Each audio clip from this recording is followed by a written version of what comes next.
5장 매니저. 매니저를 매니저답게 만드는 것은 성과에 대한 책무다. 19. 매니저란 무엇인가? 조직의 성과에 책임을 지는 자. 매니저의 정의는 무엇인가? 지금까지의 정의는 사람의 일에 책임을 지는 자였다. 이는 매니저의 기능과 소유자의 기능을 구별하면서 매니저의 일이 분석, 연구, 개선 등의 독립된 일이라는 점을 밝혀주었다. 그러나 이 정의는 사실상 큰 의미를 지니지는 못했다. 조직에는 매니저라는 책임있는 지위에 있으면서 일에는 책임을 지지 않는 사람들이 반드시 있기 때문이다. 모든 조직, 특히 기업에서 최근 가장 급속하게 늘고 있는 매니저의 정의는 조직의 성과에 책임을 지는 자이다. 이는 사람의 일에 책임을 지는 자 혹은 상사라는 의미가 아니다. 그보다는 한 분야의 전문가로서 조직에 공헌하는 사람들을 일컫는다. 이들은 조직의 부를 창출하는 힘이나 사업의 방향 및 업적에 중대한 영향을 끼친다. 새로운 정의. 이에 따라 매니저의 진정한 정의를 내리는 것, 즉 누가 매니저인지를 분명히 하는 것이 긴급한 과제가 되고 있다. 매니저를 구분짓는 기준은 명령하는 권한이 아닌 공헌하는 책임에 있다. 매니저와 전문가의 관계 역시 책임과 기능을 기본으로 비로소 밝혀낼 수 있다. 전문가의 과제. 전문가에게는 매니저가 필요하다. 자신의 지식과 능력을 전체의 성과와 결부시키는 일이야말로 전문가의 최대 과제다. 자신의 지식과 능력이 다른 이들에게 전달되지 않는 한 성과는 오르지 않기 때문이다. 이때 매니저는 이들이 말하려고 하는 것, 행하려고 하는 것을 확실하게 이해해야 한다. 전문가는 전문 용어를 자주 사용하는데 사실 이들은 전문 용어 없이는 충분히 의사를 전달할 수가 없다. 문제는 이것을 다른 사람이 이해해야만 유효한 지식과 정보가 된다는 점이다. 이러한 사실을 전문가에게 인식시키는 것이 매니저의 일이다. 조직의 목표를 전문가의 용어로 번역하고 반대로 전문가의 지식과 능력을 고객의 말로 바꾸는 것도 매니저의 일이다. 전문가가 효과적으로 일을 처리하려면 매니저의 도움이 절실히 필요하다. 매니저는 전문가의 상사가 아니라 도구이자 가이드이자 마케팅 에이전트다. 반대로 전문가는 매니저의 상사가 될 수도 있으며 사실상 상사가 되지 않으면 안 된다. 전문가는 곧 선생님이다.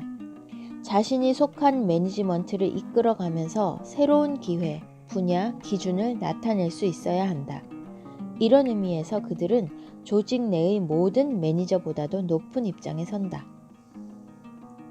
전문가의 기능과 지위. 종래에는 조직의 승진 경로란 한 가지밖에 없었다. 더 높은 지위와 보수를 얻으려면 매니저가 되어야만 했다. 그 결과 불행하게도 인정받아 마땅한 많은 이들이 그럴 수 없었다. 한편 관리하는 일을 바라지도 그럴 능력도 없는 사람들마저 단지 인정받고 보상을 받기 위해 매니저로 임명되는 일이 비일비재하게 발생했다. 기능과 지위는 반드시 분리되어야 한다. 군대가 그 좋은 예이다. 이를테면 소령은 일종의 지휘다. 그것만 가지고는 대대의 지휘관, 즉 매니저인지 국방부 연구원, 즉 전문가인지 알 도리가 없다. 그래서 군대에서는 소령이라는 지휘 이외에 대대장이라든가 커뮤니케이션 전문가와 같은 기능상의 직책을 부여한다. 매니저에 관한 기존 정의에서는 관리하는 자가 뛰어난 사람이므로 보다 많은 보수를 받는다고 보았다. 이는 공장의 조립 라인이나 사무적인 일에 있어서는 의미가 있었다. 아직 전문가의 영역에 도달하지 못한 사람, 즉 목표나 공헌에 대해 책임을 질 필요가 없는 지식 노동자에게도 의미가 있었다. 그러나 이것은 진짜 전문가라고 불려야 할 사람들, 즉 특정 조직 내에서 리더로 간주되는 사람들에게는 전혀 의미가 없다. 야구 스타가 감독이나 코치보다 수입이 많은 것은 이상한 일이 아니다.